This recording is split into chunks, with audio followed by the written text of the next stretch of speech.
Motivation එකට වඩා විනය වටින්නේ ඇයි? විනය කියන්නේ හිතට දුක දැනෙද්දී සිරුරට මහන්සිවක් නැති වෙලාවටත් කරන්න ඕන දේ කරන එකයි.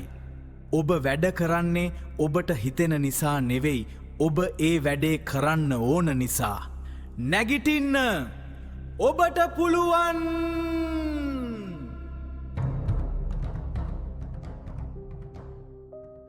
සුබ දවසක් හැමෝටම.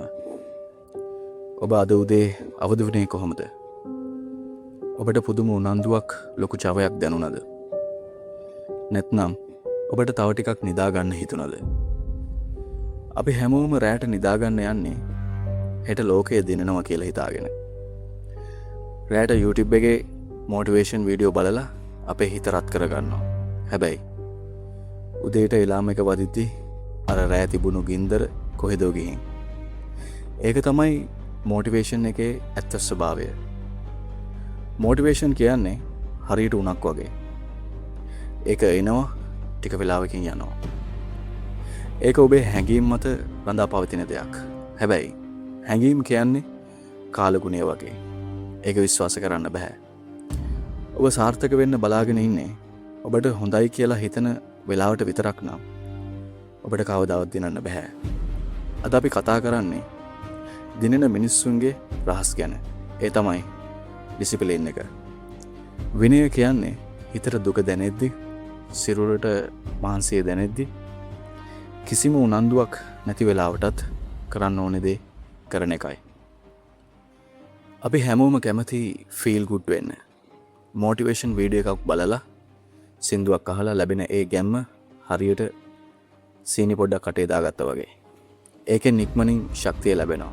හැබැයි විනාඩි 10කින් ඔබ කලින් හිටපු තැනටත් වඩා පහළට වැටෙනවා. විනය කියන්නේ තේ වගේ. ඒක තිත්තයි, ඒක බොන්න අමාරුයි. හැබැයි ඒකෙන් ලැබෙන ශක්තිය ස්ථාවරයි. ලංකාවේ ගොඩක් අය හිතන්නේ සාර්ථක මිනිස්සු හැමදාම ඉන්නේ පුදුම උනන්දුවකින් කියලා. නැහැ මිත්‍රයා. ඔවුන්ගෙන් අහලා බලන්න. ඔවුන්ගෙන් බහුතරයක් වැඩ කරන්නේ තමන්ට ඒ වැඩේ කරන්න කිසිම හිතක් නැති වෙලාවටයි. මොටිවේෂන් කියන්නේ පටන් ගන්න ලැබෙන තල්ලුවක් විතරයි.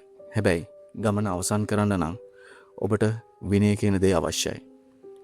වසර 2000කට කලින් ජීවත් වුණු මාක්ස් ඇරලියස් වැනි රජවරු පවා උදේට ඇඳෙන් නැගිටින්න අකමැති වුණා. ඔහුගේ දිනපොතේ ඔහු මෙහෙම ලියනවා: මට අද වැඩට යන්න හිතෙන්නේ නැහැ. හැබැයි මම ඉපදුනේ මේ වැඩේ කරන්නයි. මම මෘදු ඇඳක් අස්සේ උණුසුම් වෙලා ඉන්න නෙවෙයි මිනිහෙක් විදියට ඉපදුනේ. විනය කියන්නේ ඔබේ මනසට වහල් නොවි මනසේ ස්වාමියා වීමයි. ඔබේ හිත කියනවා නම් අද නිදාගමු, අද වහිනවා, අද බඩගිනි කියලා. ඔබ ඔබේ හිතට කියන්න ඕනේ ඒක මට අදාළ නැහැ, මගේ වැඩේ මම කරනවා කියලා. ලංකාවේ අපිට කම්මැලි වෙන්න දහසක් හේතු තියෙනවා. ආර්ථිකය, දේශපාලනය, ප්‍රශ්නය. හැබැයි විනය තියෙන මනුෂ්‍යයට මේ කිසිම දෙයක් බාධාවක් නෙවෙයි. ඔහු බාහිර ලෝකයට නෙවෙයි තමන්ගේ ඇතුළත ලෝකයටයි අවනත වෙන්නේ. විනය කියලා කියන්නේ එක දවසක ගොඩ නගන දෙයක් නෙවෙයි. ඒක හැමදාම කරන කුඩා පුරුදුවල එකතුවක්. ඔබ දිනකට පැයක් ව්‍යායාම කරනවා නම් ඒක මුල් දවස් 10 හරිම අමාරුයි. මොකද එතනදී ඔබ යැපෙන්නේ මොටිවේෂන් එකක් මත. හැබැයි මාස දෙකක් යද්දී ඒක පුරුද්දක් වෙනවා. එතනදී ඔබ කල්පනා කරන්නේ ඔබ ඉබේම ඒ වැඩේ පටන් ගන්නවා. අන්න එතනයි සාර්ථකත්වයේ රහස තියෙන්නේ. දිනෙන මිනිසුන් තීරණ ගන්නේ නැහැ. ඔවුන්ට තියෙන්නේ දෙන්න පුරුදු. ලංකාවේ සාර්ථක ව්‍යවසායිකයෝ, ක්‍රීඩකයෝ බලන්නකෝ. ඔවුන්ට නිශ්චිත දිනචර්යාවක් තියෙනවා. ඔවුන් උදේ අවදි වෙන වෙලාව, වැඩ කරන වෙලාව, කෑම ගන්න වෙලාව ඔවුන් කවදාත් වෙනස් කරන්නේ නැහැ. ඔබේ ජීවිතයටත් එවැනි ව්‍යුහයක්, ස්ට්‍රක්චර් එකක් ඇති කරගන්න. ව්‍යුහයක් නැති ජීවිතයක් කියන්නේ සුක්කාරමක් නැති නැවක් වගේ.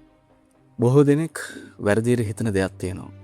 ඒ තමයි මට අද මේක කරන්න හිතෙන්නේ නැහැ, ඒ නිසා මම කළොත් ඒක සාර්ථක වෙන්නේ නැහැ කියන කාරණාව. ඒක බොරුවක්. ඔබ වැඩේ කරන්නේ සතුටින්ද දුකින්ද කියන එක ප්‍රතිඵලයට අදාළ නැහැ. ක්‍රීඩා පිටියකදී ක්‍රීඩකයෙක් දුවන්නේ ඔහුට සතුට නිසා නෙවෙයි. ඔහුට දිනන්න ඕන නිසා. ඔබ ඔබේ රැකියාව හෝ අධ්‍යාපනය කරද්දී ඔබේ හැඟීම් දොරෙන් පිටත තියන්න. වැඩේට අවධානය දෙන්න. විනය කියන්නේ වේදනාව තෝරා ගැනීමයි. එක්කෝ ඔබ පුහුණුවීමේ වේදනාව අද විඳින්න ඕනේ. නැත්නම් ඔබ අනාගතයේදී පසුතැවීමේ වේදනාව විඳින්න ඕනේ. පළවෙනි එකට වඩා දෙවෙනි එක 10 ගුණයකින් බරයි. මොටිවේෂන් කියන බොරුව පස්සේ දුවන එක අදින් නවත්තන්න. ඒ වෙනුවට විනය ගොඩනගා ගන්න. හෙට උදේට එලාම එක වදිද්දී ඔබේ හිත තව ටිකක් නිදාගමු කියද්දී කිසිම දෙයක් නොකියා ඇදින් බැහැලා ඔබ නැගිටින්න තරම් ශක්තිමත් වෙන්න ඕනේ. ජීවිතය කියන්නේ ඔබ වටන්න බලාගෙන ඉන්න සටන් බිමක්. එතනදී මොටිවේෂන් එක සෙල්ලම් කරන්න බෑ, සටන් කරන්න බෑ. ඔබට අවශ්‍ය විනය කියන ආයුධයයි. අදින් පස්සේ ඔබ වැඩ කරන්නේ ඔබට හිතන නිසා නෙවෙයි. ඔබ ඒ වැඩේ කරන්න ඕන නිසා. ඔබේ වචනයට ඔබ ගරු කරන්න, ඔබ ඔබටම දුන්නු පොරොන්දු ඉටු කරන්න. අපි සක්සස් සීක්‍රට්ස් ඔබේ ජයග්‍රහණයේ රහස විනයයි. ජය වේවා.